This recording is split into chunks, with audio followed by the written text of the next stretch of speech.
तो अब सवाल ये उठ रहा है कि क्या उद्धव ठाकरे किसी बंद दरवाजे को, जो उन्होंने 2019 में बंद कर दिया था, क्या उस दरवाजे को फिर से खटखटाने की कोशिश कर रहे हैं? क्या वो किसी एक ऐसे रास्ते पर फिर से जाने की कोशिश कर रहे हैं जिस रास्ते से 2019 में उन्होंने अपना मुंह मोड़ लिया था?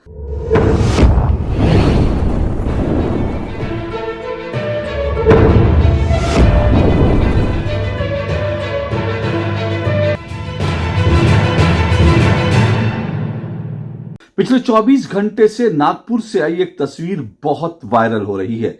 इस तस्वीर को लेकर बहुत अटकलें लगाई जा रही हैं, बहुत कयास लगाए जा रहे हैं, बहुत सारी राजनीतिक भविष्यवाणियां की जा रही हैं। यह तस्वीर और किसी की नहीं, यह तस्वीर दरअसल महाराष्ट्र के मुख्यमंत्री देवेंद्र फडणवीस की है। लेकिन देवेंद्र फडणवीस इस तस्वीर में अकेले नहीं हैं, बल्कि देवेंद्र फडणवीस के साथ इस तस्वीर में शिवसेना उद्धव ठाकरे के नेता उद्धव ठाकरे बैठे हुए हैं। बाला साहब ठाकरे के बेटे उद्धव ठाकरे इस तस्वीर के अंदर देवेंद्र फडणवीस के साथ बैठे हैं। और ये तस्वीर नागपुर से आई है। अगर आपको जानकारी है तो बता दूं, नागपुर में इस वक्त महाराष्ट्र विधानसभा का जो शीतकालीन सत्र चल रहा है और जो विधानसभा की जो बिल्डिंग है, वहीं पर यह मीटिंग हुई है, वहीं पर यह मुलाकात हुई है। देवेंद्र फडणवीस से मिलने के लिए उद्धव ठाकरे वहां गए हैं। दोनों की तस्वीर जो है वो हंसते मुस्कुराते हुए, इससे पहले एक वीडियो भी आया। इस वीडियो के अंदर उद्धव ठाकरे देवेंद्र फडणवीस को जो है वो फूलों का गुलदस्ता दे रहे हैं। और उद्धव ठाकरे अकेले नहीं है, बल्कि उनके साथ उनकी पार्टी के कई नेता हैं और साथ साथ उद्धव ठाकरे के बेटे आदित्य ठाकरे भी, जो विधायक हैं, वो भी इस तस्वीर में नजर आ रहे हैं। अब इस तस्वीर को लेकर राजनीतिक अटकलबाजियां शुरू हो गई हैं। लोग ये कह रहे हैं कि क्या उद्धव ठाकरे की घर वापसी हो रही है। ये उद्धव ठाकरे की घर वापसी को लेकर क्यों लिखा जा रहा है? क्योंकि उद्धव ठाकरे की घर वापसी, आप अच्छी तरह से ये भी जानते हैं कि उद्धव ठाकरे और शिवसेना जो है बीजेपी के साथ सहयोगी थी, लेकिन 2019 के चुनाव के बाद दोनों के रास्ते अलग अलग हो गए। तो लोग अब ये इस तस्वीर को लेकर अटकलबाजियां लगा रहे हैं, राजनीतिक भविष्यवाणियां कर रहे हैं कि क्या उद्धव ठाकरे की घर वापसी है। हालांकि इस तस्वीर को लेकर शिवसेना यूबीटी के नेता कह रहे हैं कि एक शिष्टाचार भेंट है और इसमें इससे ज्यादा कुछ पढ़ा नहीं जाना चाहिए। लेकिन यह मुलाकात जो हुई है और जिस अंदाज में यह मुलाकात हुई है, उसको लेकर चर्चे तो होंगे, और चर्चे होंगे तो वो दूर तक जाएंगे। क्योंकि ऐसा नहीं है कि राजनीतिक में जो है एक दूसरे के विरोधी मिलते नहीं, एक दूसरे से मिलते हैं, एक दूसरे से हैंडशेक करते हैं, एक दूसरे को गुलदस्ता भेंट करते हैं। ऐसा सब राजनीति में होता है। लेकिन इस तस्वीर को लेकर इतनी चर्चा इसलिए हो रही है क्योंकि उसके कई सारे कारण हैं। सबसे बड़ा कारण तो उसका यह है कि अभी जब महाराष्ट्र में चुनाव जब खत्म हुए और इस चुनाव प्रचार में जिस तरह की भाषा का इस्तेमाल देवेंद्र फडणवीस ने उद्धव ठाकरे के लिए किया था, और उद्धव ठाकरे की तरफ से जिस तरह की भाषा का इस्तेमाल देवेंद्र फडणवीस के लिए किया गया था, वो जो जिस भाषा में एक दूसरे के ऊपर हमले किए गए थे, उसके बाद ये दोनों इस तरह से मिलते हैं, इतने सौहार्दपूर्ण माहौल में मिलते हैं, तो उसको लेकर के चर्चे तो होंगे ही कि कल तक एक दूसरे को गाली दे रहे थे, आज एक दूसरे को फूल दे रहे हैं, गुलदस्ता दे रहे हैं, मुस्कुरा रहे हैं। इस तस्वीर में आप अगर आदित्य ठाकरे को देखेंगे तो आदित्य ठाकरे के चेहरे पर एक लंबी सी स्माइल है, और इस स्माइल को लोग पढ़ने की कोशिश कर रहे हैं कि इस हंसी के पीछे, इस मुस्कुराहट के पीछे क्या राज है। देखिए, दरअसल जो है, मैं फिर कह रहा हूं कि इसको शिष्टाचार भेंट कहा जा रहा है। कांग्रेस से जब पूछा गया तो कांग्रेस के जो नाना पटोले हैं, कांग्रेस के जो महाराष्ट्र के अध्यक्ष हैं, वो कह रहे हैं कि भाई इसमें कोई बड़ी बात नहीं है, हम भी, वो मुख्यमंत्री हैं, मुख्यमंत्री हैं तो अब हम भी उनसे मिलते हैं, लेकिन आप मिलते हैं तो उसकी तस्वीर तो कोई नहीं आई। ये तस्वीर क्यों आई है? ये पूरा का पूरा डेलीगेशन के रूप में जाता है, ये तस्वीर क्यों आई है?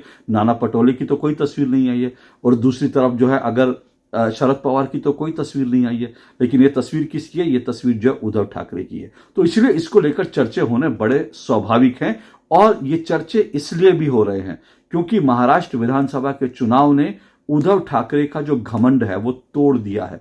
उद्धव ठाकरे और उनकी पार्टी का जो एक घमंड था, उसको चकनाचूर महाराष्ट्र की जनता ने कर दिया है, और महाराष्ट्र की जनता ने उद्धव ठाकरे के लिए राजनीति के तमाम दरवाजे बंद कर दिए हैं। तो अब सवाल ये उठ रहा है कि क्या उद्धव ठाकरे किसी बंद दरवाजे को, जो उन्होंने 2019 में बंद कर दिया था, क्या उस दरवाजे को फिर से खटखटाने की कोशिश कर रहे हैं? क्या वो किसी एक ऐसे रास्ते पर फिर से जाने की कोशिश कर रहे हैं जिस रास्ते से 2019 में उन्होंने अपना मुंह मोड़ लिया था? ये चर्चाएं होनी बड़ी स्वाभाविक है। उद्धव ठाकरे के लिए अब घर वापसी के अलावा कोई रास्ता बचा नहीं है, मोटे तौर पर देखें। और जो उद्धव ठाकरे, शिवसेना यूबीटी के नेता इस वक्त जो कुछ कर रहे हैं, जिस तरह की उनकी गतिविधियां, उसको देख करके यह अनुमान लगाया जा सकता है कि उद्धव ठाकरे एक नया रास्ता तलाश रहे हैं। अब वो नया रास्ता अकेले चलने का तो हो नहीं सकता। एकला चलो रहे, उनके पास महज 20 विधायक हैं। इसके अलावा उनके पास अब रास्ता भी क्या बचता है, या तो वो इंडी गठबंधन में ही बैठे रहें, जिसको कुल मिलाकर 46 सीटें मिली हैं, और उस 46 सीटों में सबसे बड़ी पार्टी है। सबसे बड़ी पार्टी होने के बावजूद कांग्रेस और जो शरद पवार की एनसीपी है, वो उद्धव ठाकरे की पार्टी के पिछलग्गू तो बनेंगे नहीं। तो ऐसे में शिवसेना यूबीटी के पास, उद्धव ठाकरे के पास विकल्प क्या बचता है, या तो वो अकेले चलें 20 विधायकों के साथ। अगले 5 साल में अगर 20 विधायकों के साथ अकेले चलेंगे तो उनकी राजनीति पूरी तरह से खत्म हो जाएगी। ये भी मत भूलिए, बहुत जल्दी जो है बीएमसी के चुनाव होंगे, और उनकी पार्टी जिस तरह से सिकुड़ गई है उसके कारण अब जो है वो उनके हाथ से बीएमसी भी चला जाएगा। उनको ये भी चिंता है, बीएमसी भी चला जाएगा तो उसके बाद क्या बचेगा। उनकी किटी में अगर देखें तो उनके पास 9 सांसद हैं, लोकसभा में उनके पास 9 सांसद हैं। लेकिन 9 सांसद जो हैं, जब उनकी पूरी पार्टी दो फाड़ हो चुकी है, तो उद्धव ठाकरे जो है बाला साहब ठाकरे के नाम पर ये 9 सांसद उनके साथ बने हुए थे। लेकिन क्या ये 9 सांसद अगले 5 साल तक यूबीटी शिवसेना के साथ बने रहेंगे, जबकि उनको मालूम है कि उनका भविष्य वहां सुरक्षित नहीं है, जबकि उन्हें मालूम है कि जनता ने उन्हें बाला साहब ठाकरे का उत्तराधिकारी मानने से इनकार कर दिया है, जबकि उन्हें मालूम है कि उनका भविष्य बीजेपी के साथ है। उनको मालूम है कि उनका भविष्य चाहे केंद्र में, महाराष्ट्र में अगले 5 साल के लिए सिर्फ बीजेपी के साथ भविष्य है। ऐसे में शिवसेना, यूबीटी और उद्धव ठाकरे क्या अपने 9 सांसदों को अपने साथ जोड़कर रख पाएंगे। यह मत भूलिए कि 2024 के चुनाव के बाद भी यह खबर चली थी कि 2 से 3 सांसद जो हैं शिवसेना यूबीटी के, वो शिंदे गुट के जो है संपर्क में है। अब शिंदे गुट या बीजेपी, यहां इनके लिए जाने का रास्ता अब खुल गया, और अब इनके पास ये जो है ये इनके मन पर बोझ नहीं रहेगा कि उनके पास वो बाला साहब ठाकरे की जो है बेटे को छोड़ रहे हैं, क्योंकि बाला साहब ठाकरे की विरासत उद्धव ठाकरे के पास नहीं है। ये बात महाराष्ट्र की जनता तय कर चुकी है, इसका फैसला सुना चुकी है। इसलिए अपने सांसदों को बचाए रखने के लिए,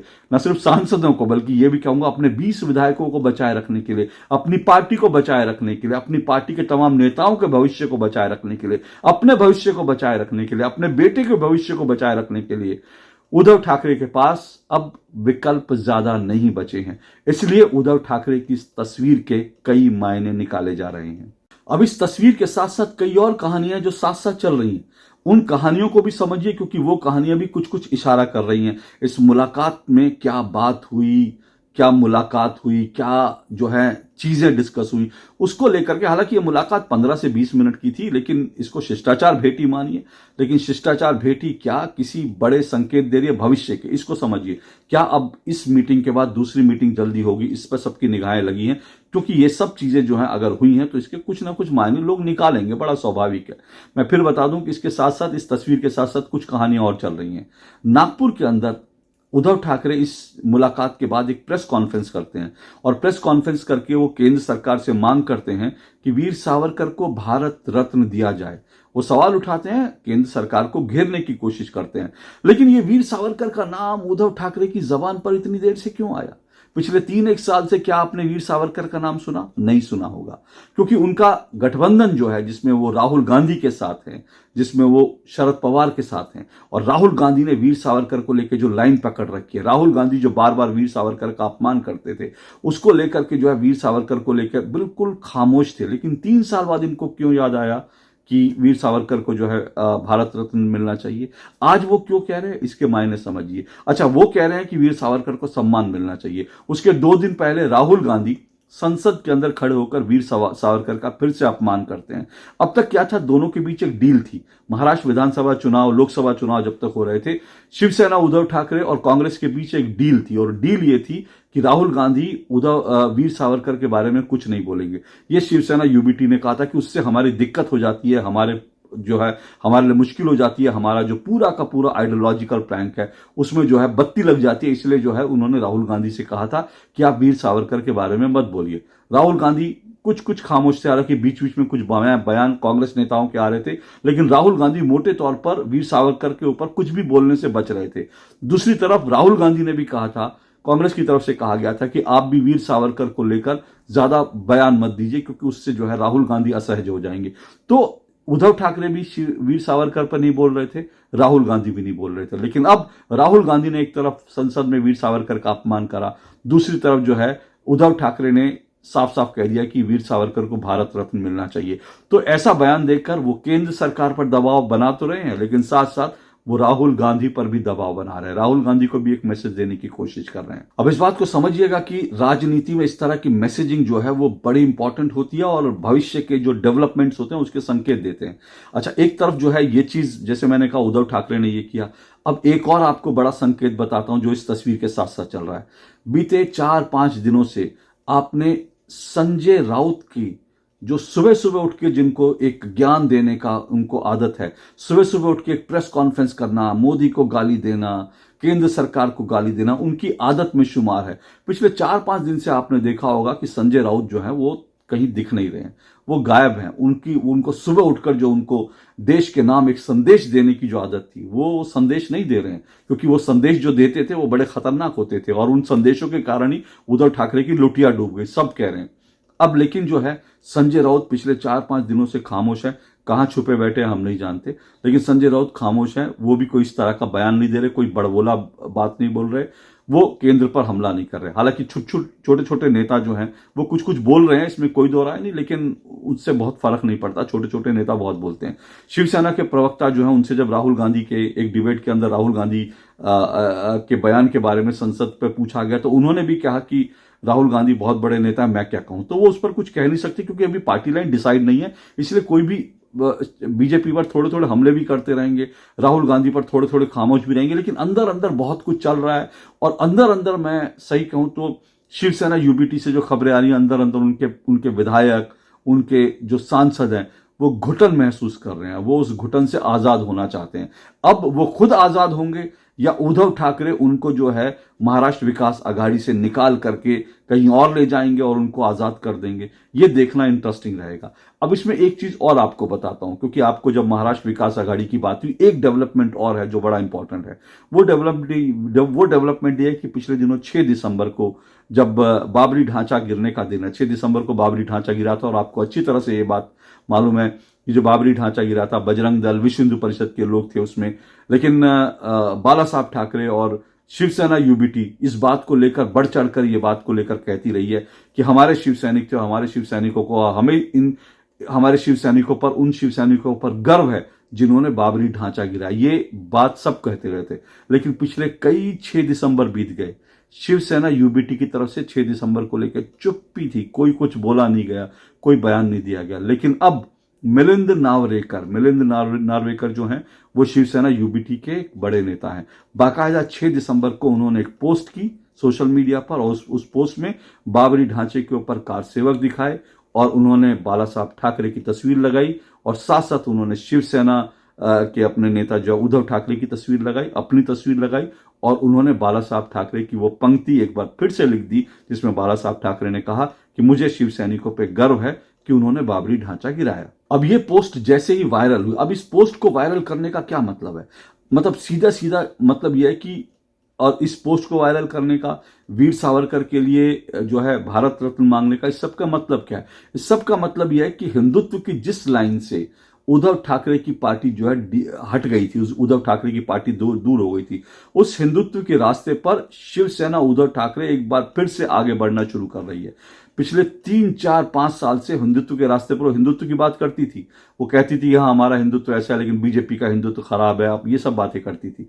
लेकिन जिस तरह से उस पार्टी का पूरा ट्रांसफॉर्मेशन हो गया था, जिस तरह से मुस्लिम परस्ती की, मुस्लिम तुष्टीकरण की राह पर उद्धव ठाकरे चले गए थे, पूरी शिवसेना को उन्होंने लेके गए थे, उसके दुष्परिणाम उन्होंने भुगत लिए, उनको जनता ने एकदम नकार दिया।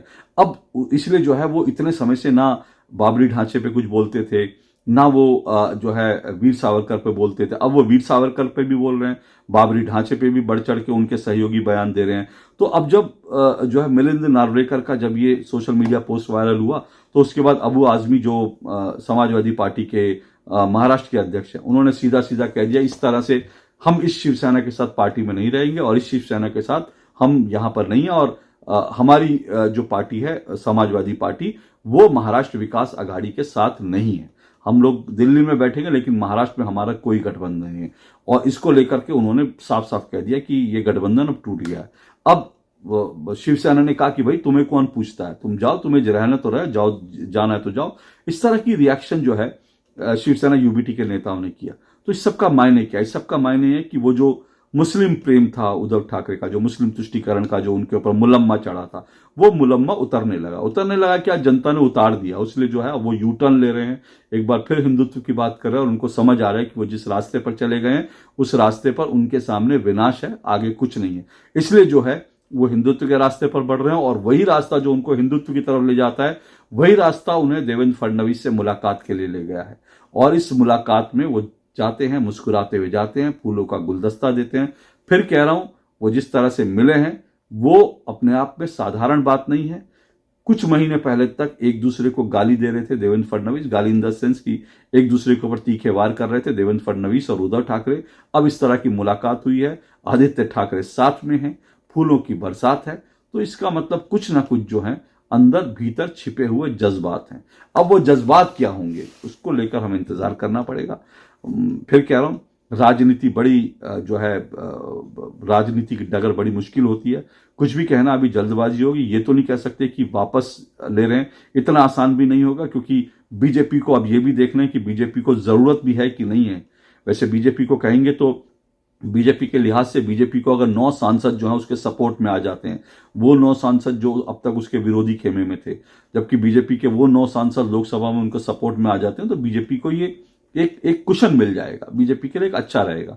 और ये भी आपको बता दूं, बीजेपी जिस तरह के इरादे अब जाहिर कर रही है उसको लेकर भी उद्धव ठाकरे की दिक्कतें बढ़ने वाली है। बीजेपी जिस तरह से कह रही है वक्फ बोर्ड कानून है, अब इस पर जो है अभी तक जो है शिवसेना इस पर खामोश थी, इस पर जो है मुस्लिम तुष्टीकरण के बारे में कुछ नहीं बोल रही थी, लेकिन अब क्योंकि हिंदुत्व की राह शिवसेना यूबीटी पकड़ रही है, तो वक्फ बोर्ड के ऊपर उसको जो है एक हिंदुत्व की लाइन अगर पकड़ेगी तो बीजेपी के लिए अच्छा संकेत है। दूसरी तरफ यूसीसी लाने की बात, गृह मंत्री यूसीसी लाने की बात कर रहे हैं उस पर, और इसी तरह के कुछ और कानून जो हैं वो जब लाने की बीजेपी बात करेगी तो उसको लेकर शिवसेना यूबीटी के सामने दिक्कतें आएंगी। उनको अपना रास्ता बदलना ही पड़ेगा, और जब रास्ता बदलेंगे तो उसको अपने सहयोगी भी बदलने पड़ेंगे।